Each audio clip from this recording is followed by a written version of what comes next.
The Greensboro Police Department is now under new leadership. Chief John Thompson says he's ready for the challenges and opportunities his new role will bring. Today, he spoke with WFMY News 2's Megan Malaris about what's next for the department.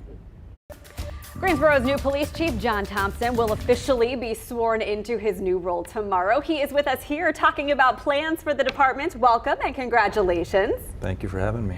So let's dive right into your strategy in running this department. Let's talk about your recognizing the value of mental health and responding to calls, implementing this co-responder model. You just received $330,000 in STAR grant money to advance this program. So how does that work, and how does this concept really get put into play on a day-to-day basis? Yeah, so the co-responder model is kind of termed an alternative response. And so after the murder of George Floyd, you really saw a lot of community input around wanting different responses to calls in the community. Okay. So we looked at that, we evaluated it, and we determined, looking at other agencies across the country, that a co-responder model really was an effective model.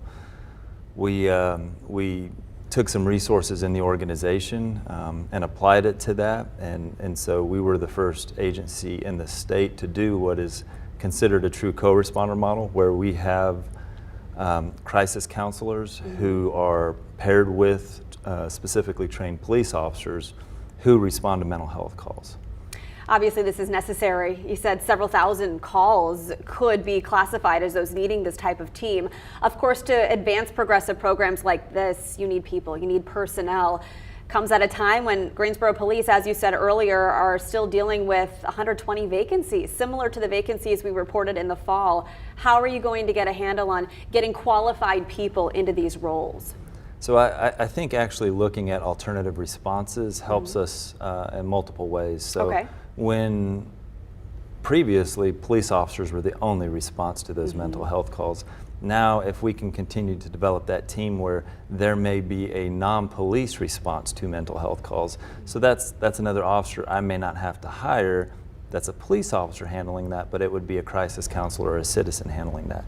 So I think there's a lot of opportunities for us to look at that when we look at alternative responses of what would be an appropriate response that may not necessarily be a police officer.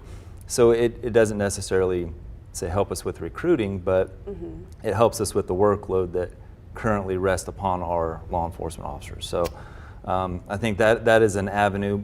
The other avenue, I think, is that when we do these new and innovative programs, that makes us look like a progressive agency. It makes us, to recruits and applicants, look like an agency of, hey, they're progressive, they're forward thinking, I want to go work in that organization. All right, Chief Thompson, we look forward to seeing what you can do with the department going forward. Congratulations again. Thank you. We'll have much more from him on WFMYnews2.com.